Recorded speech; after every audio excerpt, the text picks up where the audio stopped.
dari hukuman Allah kepada orang yang beriman kepadanya di dunia adalah Allah cabut lezatnya ibadah kepada Allah. Dia ibadah tapi tidak lezat, dia sholat tapi tidak lezat, dia baca Quran tapi tidak betah, dia puasa tapi tidak nyaman, hanya sekedar menggugurkan kewajiban dan tidak ada pengaruh, tidak ada athar, tidak ada bekas selesai ibadah. Ibadah tapi dusta jalan terus, zikir tapi gibah terus, sholat tapi terus makan yang haram. Allahu Akbar. Ketahuilah, setiap dosa yang kita perbuat nuktah menjadi titik hitam di hati kita. Setiap pribadi mukmin yang beriman kepada Allah dan beriman kepada hari akhirat ingin bahagia dunia akhirat, dan kebahagiaan akhirat dimulai dari kebahagiaan di dunia. Hasanah dunia, hasanah akhirat. Hasanah dunia adalah yang selalu kita panjatkan dalam sholat 5 waktu 17 rakaat, adanya dalam doa Al-Fatihah. Kita selalu minta hidayah, hidayah Al-Quran dan Sunnah, lalu istiqamah, berpegang teguh kepada Al-Quran dan Sunnah, lalu kelezatan dalam istiqamah sebagaimana para rasul, para anbiya istighraq, tenggelam dalam kenikmatan istiqamah. Sungguh hamba Allah yang telah diberi oleh Allah hidayah terpuncak, hidayah tertinggi, kenikmatan dalam istiqamah. Ia sudah Allah beri surga sebelum surga. Itulah yang dicari-cari oleh umat manusia di muka bumi ini. Beragam rekayasa manusia dengan sains dan teknologi untuk mencari kebahagiaan itu. Kebahagiaan itu ada pada Al-Quran dan Sunnah.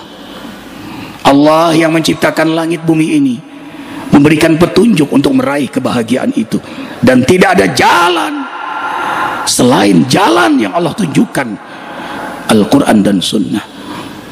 Simaklah kalam Allah dengan iman.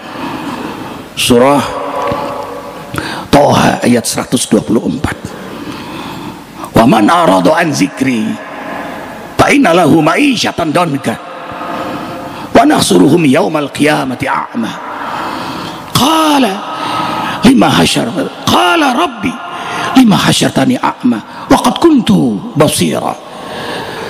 Qala kadzalika atatka ayatuna fanasitaha wa kadzalika al-yawma tunsa. Siapa yang berpaling dari jalan Allah, Al-Quran dan Sunnah, maka mereka akan menemukan kesenangan tetapi semu, kenikmatan tetapi nisbi, istidraj. Dan mereka Allah kumpulkan di akhirat nanti dalam keadaan buta. Lalu mereka berkata, Rabbi lima hasyartani a'ma, kenapa kau butakan kami? Bukankah kami waktu di dunia bisa melihat? Qala, Allah menjawab, ya, kalian memang melihat di dunia, tapi kalian tidak mau menggunakan penglihatan kalian terhadap ayat-ayat kami. Maka sekarang kami butakan kalian, sebagaimana waktu di dunia buta mata hati kalian terhadap ayat-ayat kami. Jadi siapapun yang ingin bahagia, Al-Quran dan Sunnah, dan mimpi bahagia dari jalan selain jalan itu, lahumul busyra fil hayati dunya wa fil akhirah la tabdila li kalimatillah dzalika huwal fawzul azim. Surah Yunus ayat 61, 62, 63. Sesungguhnya aulia-aulia Allah, wali-wali Allah, kekasih-kekasih Allah, mereka tidak takut apa yang akan terjadi dan tidak bersedih apa yang sudah terjadi. Untuk mereka Allah gembirakan kehidupan di dunia, apalagi di akhirat. Itulah buah keimanan dan ketakwaan yang sungguh-sungguh kepada Allah, karena berpegang teguh pada Al-Quran dan Sunnah. Lalu apa penyebabnya sehingga kita tidak menemukan kelezatan dalam istiqamah? Ada 7 sebab. Yang pertama, dha'ful iman, karena lemahnya iman kita. Belum cinta kepada Allah, karenanya kita tidak peduli dengan Al-Quran dan Sunnah. Tidak cinta Allah, tidak cinta Rasulullah SAW. Kecintaan kepada Allah membuat kita senang kepada Al-Quran dan Sunnah, mempelajarinya, memahaminya, menghayatinya, meyakininya, mengamalkannya, mendakwahkannya. Farhan asyadu farhan. Yang kedua, al-jahlu, karena keawaman kita kepada Al-Quran dan Sunnah. Ini akibat kata kita tidak mencintai Allah dan Rasulnya, karena kita tidak peduli dengan Al-Quran dan Sunnah, tidak bertaamul dengan Al-Quran dan Sunnah.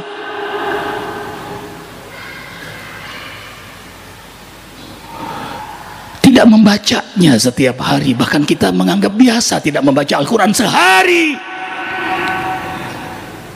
Innalladzi laisa fi jawfi syai'un al-Qur'an kal baitil hard. Seseorang yang 1 hari tidak membaca Al-Quran, maka hatinya bagaikan rumah yang kosong. Kalau rumah kosong gampang dicuri. Kalau dibiarkan lama, kotor, angker. Begitulah hati yang tidak dibacakan Al-Quran. Angker, kotor, bersarang penyakit-penyakit hati. Riya, sum'ah, ujub, dendam, suuzon. Allahu Akbar walillahil hamd. Kalaulah ia memahami hakikat kehidupan, keutamaan, keistimewaan, faedah, manfaat, rahasia-rahasia Al-Quran dan Sunnah, dan kelezatannya, ia akan mengejarnya, dan waktu dunia ini hanya habis untuk itu, karena disitulah sumber kelezatan. La ya'rifuha illa man zaqaha. Said Qutb dalam kitab tafsir Bidhilalil Quran, tidak ada yang mengetahuinya kecuali yang sudah asik tenggelam dalam mengamalkannya. Yang ketiga, Abdul Hawa, karena budak hawa nafsu, nafsunya terus diperturutkan, tidak pernah puas kalau selalu memperturutkan hawa nafsu, seperti minum air laut, tidak pernah puas, tidak habis-habis, sehingga aktivitasnya benar-benar tunduk pada nafsunya. Yang keempat, abdud dunia, targetnya sangat rendah, dunia, dana, kehinaan. Ia menghinakan diri dengan memperturutkan hawa nafsunya karena mencari target-target dunia. The money is my everything.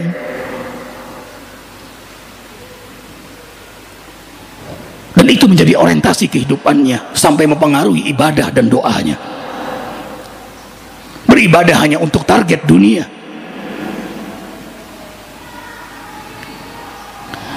Lau syi'na la rafa'nahu biha walakinnahu akhlada ila al-ardi wa tabahawa famasalu kamasali kalb in tahmil alayhi al-has aw tatruku yalhas. Surah Al-A'raf ayat 175.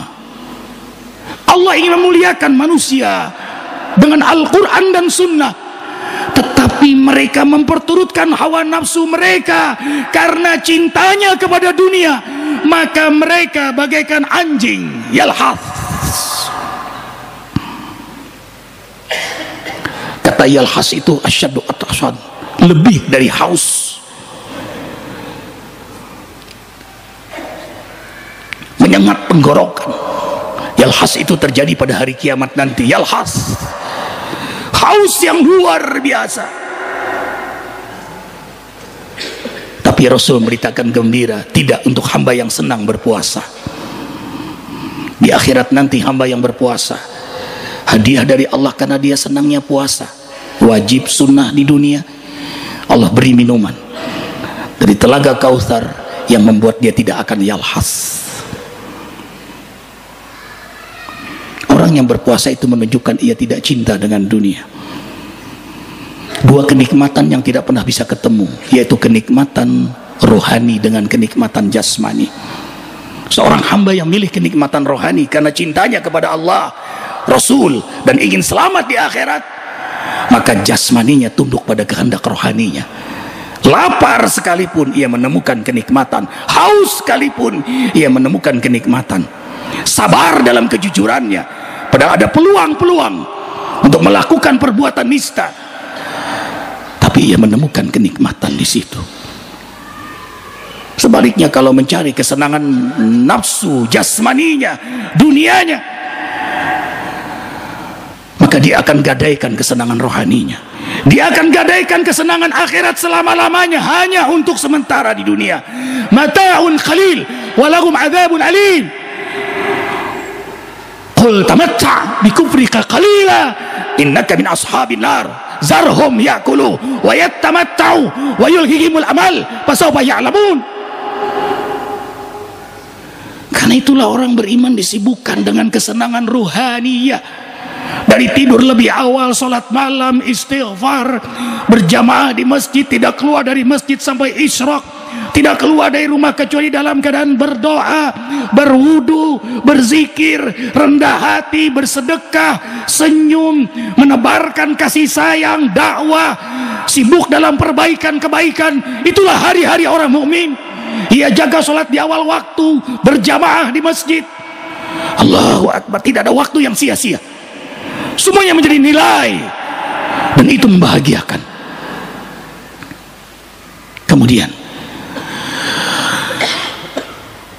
ta'amul haram, banyaknya makan yang haram.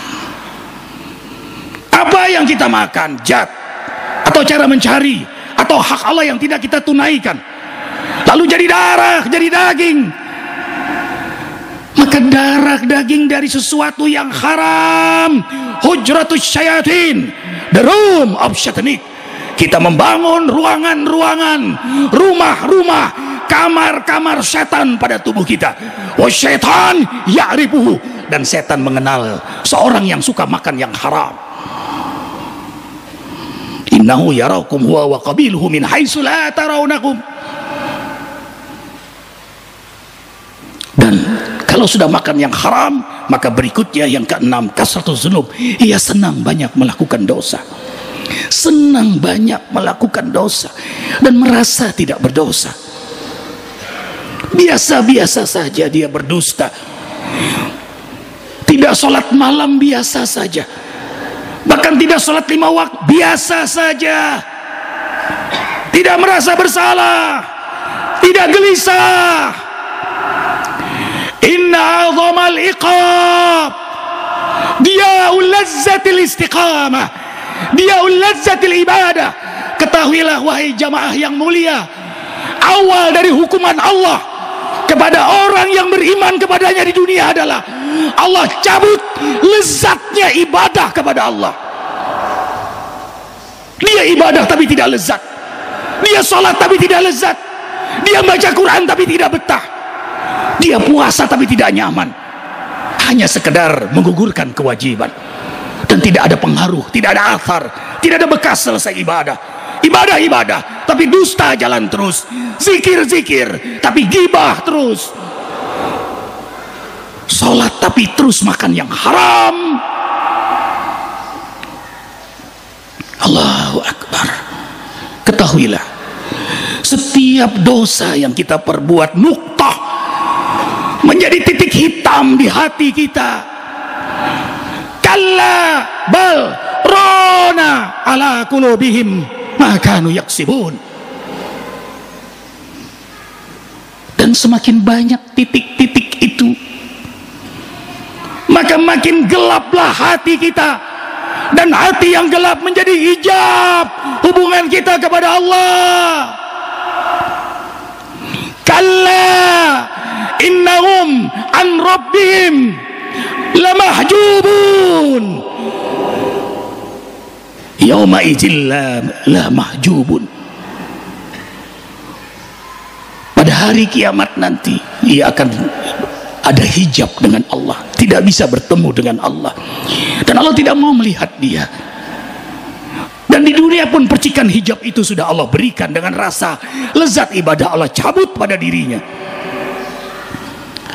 Dan yang terakhir, karena lemah iman, karena awamnya, jahilnya kita terhadap agama Allah, karena kita memperturutkan hawa nafsu, karena cinta kita kepada dunia, karena makan yang haram, karena banyak dosa yang kita perbuat, karena itulah dengan mudah syaitan menundukkan kita, menaklukkan kita. Pansalahu minha fa'atbahu syayatin, fa'atbahu syaitan fakana minal ghawin. Syaitan dengan mudah menundukkan kita, dikendalikan oleh syaitan, kita diarahkan oleh syaitan, mengalirlah ide-ide kesesatan pada diri kita. Allahu akbar, lillahil hamd. Bersyukurlah pada Allah, hari Jumat ini Allah masih izinkan kita bernapas. Maka jalan utama menujunya adalah taubatan nasuha, berazam bertaubat, sungguh-sungguh mendekat kepada Allah dengan mentadabburkan Al-Quran. Dekatilah orang-orang soleh, berkumpul dengan ulama-ulama yang istiqamah, mengajilah, bergurulah kepadanya, dan sibukkan diri dalam ibadah, amal saleh dan muhasabah.